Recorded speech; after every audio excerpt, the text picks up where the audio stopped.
se você puder começar assim, falando um pouquinho de como foi, né, a performance do Bitcoin nesse período de 2024, o que a gente está esperando para 2025, e daí eu vou pedir para o ZD compartilhar um pouquinho da experiência mais institucional, digamos assim, claro. né, do que você vê, porque a gente passa aqui muito uma visão do que a gente estuda e tudo mais, mas acho legal também ter a sua visão aí que tá dentro de um BTG, né? Sim, perfeito, cara.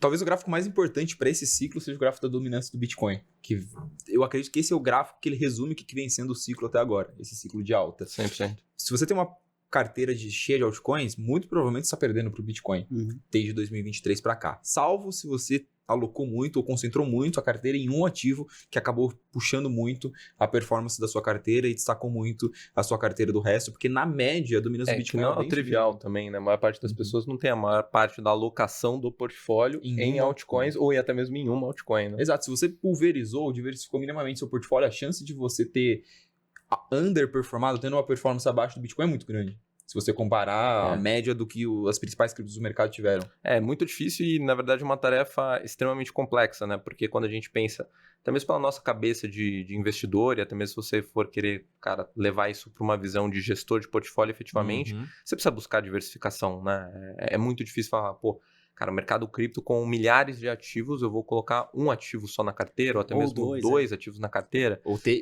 é complexo. E o que você... Cara, você tem que ter muita coragem para colocar pelo menos mais de 10% em alguma altcoin específica. 100%. Então, você busca diversificação, você acaba diluindo demais a carteira e eu acredito que isso prejudicou bastante a carteiras de altcoin ao longo desse período. Então, por isso que eu falo que a dominância do Bitcoin vem sendo o gráfico, vem sendo a foto do ciclo até então.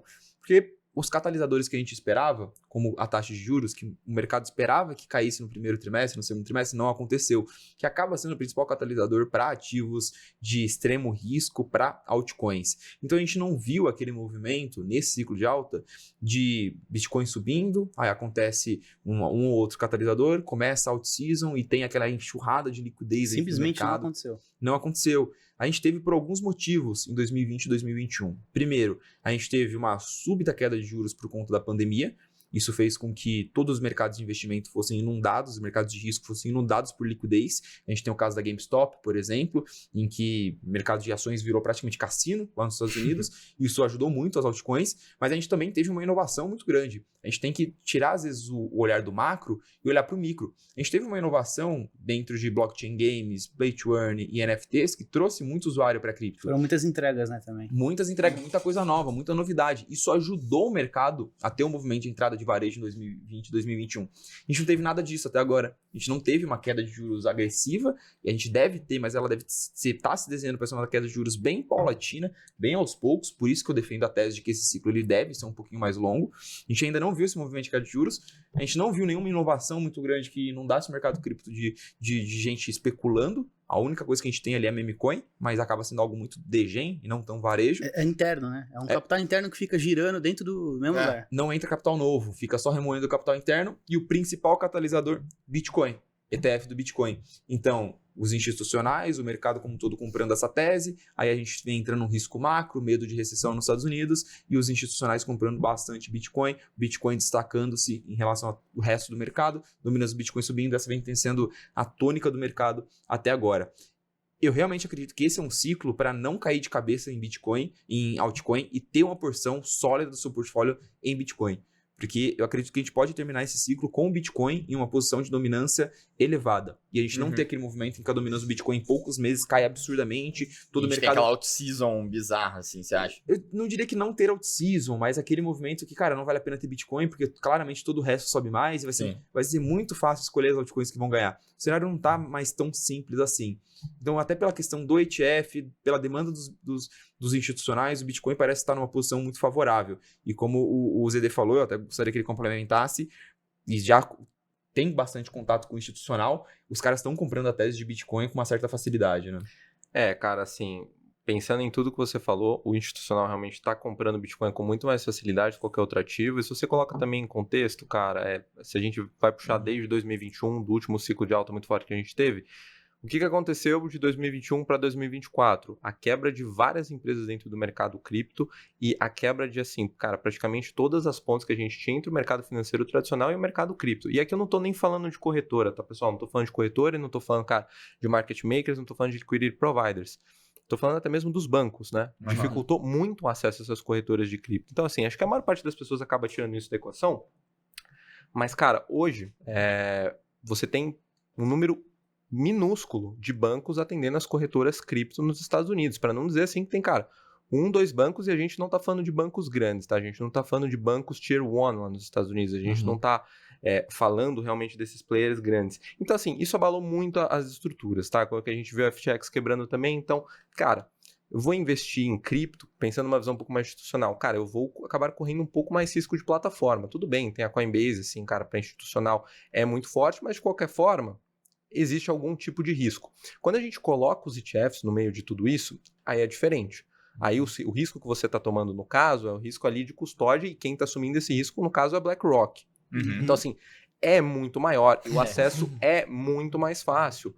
Então, assim, a gente fala, pô, a liquidez não está entrando no mercado cripto? Ela até está, mas ela está entrando através de um produto específico. E qual que é o ponto, através da entrada desse produto específico, que hoje é o ETF? Quando ela entra no ETF, ela não flui para on-chain. Ela não vai fluir para outra corretora, e isso não vai ser, eu ganhei, cara, 10, 20% em Bitcoin, vou liquidar uma parte, vou comprar uma altcoin. Não. Esse dinheiro está ali no ETF. Se você liquidar, você vai ter dólar. Você não tem nenhum ativo ali para você transacionar. Hoje você não consegue fazer esse resgate em espécie também. Você não consegue resgatar o seu Bitcoin. Se você quiser destruir as suas cotas do ETF, de Bitcoin, na mecânica que a gente tem agora, você vai pegar dólar. E aí você vai fazer o que você quiser, efetivamente, com esse dólar. Mas assim, a narrativa do Bitcoin é muito fácil. E é muito mais compreensível do que a gente tem com o Ether, né? Esse ponto que o Bills trouxe, um ciclo que a dominância do Bitcoin pode continuar subindo ou até mesmo se manter nesse patamar elevado, cara, eu concordo bastante. Principalmente por conta desse movimento institucional no Bitcoin, assim. Quando a gente, cara, olha para esse fluxo, e aí até mesmo pensando, cara, em algumas conversas que eu já tive, e muitas das coisas também que eu acabo lendo, boa parte do fluxo pesado mesmo, tá? Apesar do produto já ser um completo sucesso, quando a gente pensa no conjunto dos ETFs de Bitcoin nos Estados Unidos, são os mais bem-sucedidos do ano, assim, por uma distância muito grande mesmo. Você vai colocar aí, deve ter, sei lá, 7, 8 ETFs que ao longo do ano conseguiram, cara, $1 bilhão de fluxo, de inflow, né? E aí, quando você olha para os ETFs de Bitcoin, tá fazendo isso na semana. Então, assim, cara, pô, é muita coisa. E colocando, cara, em perspectiva, o acesso é fácil, mas não são todos os investment advisors nos Estados Unidos hoje que podem distribuir esse produto. Vai olhar aí, cara, para a maior parte dos escritórios, eles ainda nem receberam todas as aprovações do seu time, cara, de legal ali, de compliance também, para realmente distribuir esse produto. Então, assim, você não pode simplesmente chegar, cara, beleza, você vai pensar, cara, no conjunto de escritórios que tem alguns sob gestão, você não vai poder falar, cara, aloca 1% em Bitcoin. Não, hoje eu não posso, mas talvez daqui a 2, 3 meses você já consiga. E quanto vai vir de fluxo disso? Eu não sei, mas de novo, não é um fluxo que vai esbarrar para o ambiente on-chain. Para o ambiente on-chain, para esses outros ativos que hoje não tem esse tipo de produto, é uma dinâmica completamente diferente. Que aí, nesse caso, a gente vai depender muito mais do cenário macro, que a gente vai depender muito mais de cortes na taxa de juros dos Estados Unidos e também de eventuais pacotes de injeção de liquidez na economia como um todo, tá? Então, assim, eu acho que as coisas ainda vão levar um pouco mais de tempo, quando a gente pensa até mesmo em mecânica de mercado, até muita gente agora, cara, e você consegue ver isso em rede social e até mesmo nas conversas. Pô, cara, eu comprei um monte de altcoin, e aí começa a ficar impaciente, porque o portfólio, cara, não tá subindo, cara, tá caindo. O sentimento e de sabe, mercado, pra gente tá 10, 15% do all-time high, o sentimento de mercado tá uma merda. e assim, o que é pior disso Bitcoin multiplicou por 3 e a maior parte das pessoas tá perdendo dinheiro. E você olha, cara, o Bitcoin, cara, tá negociando muito próximo do all-time high, como vocês falaram, e assim, nas últimas semanas o movimento de alta, o Bitcoin tá subindo bastante. E aí você vai ver todo mundo, cara, ninguém tá, cara, mega otimista, ninguém tá mega feliz, justamente porque talvez a seleção dessas altcoins, e é um ponto, cara, que vai muito nessa linha de gestão, e porque você precisa ter muito cuidado a forma que você vai fazer a gestão da sua carteira. Cara, não dá pra você sair comprando, acho que num momento como esse de ciclo, né, se você não tem o entendimento da visão como um todo, não dá pra você sair alocando, cara, muito dentro de várias teses completamente diferentes que você mesmo não tem muita segurança, né? Acho que assim, é um momento legal para investir em altcoins agora? Definitivamente é um momento legal, porque tá tudo muito descontado em relação ao Bitcoin. Mas isso vai exigir um pouco mais de paciência. Vai exigir que você continue, cara, estudando cada vez mais, se aprofundando nos fundamentos, para, eventualmente, você não ter essa surpresa negativa. Para não chegar nesse momento que, cara, o Bitcoin sobe 5, 10% sozinho, e quando ele corrige 1, 2%, as outras altcoins que já não subiram nada, cara, caem muito, né, cara? É complicado, é complicado.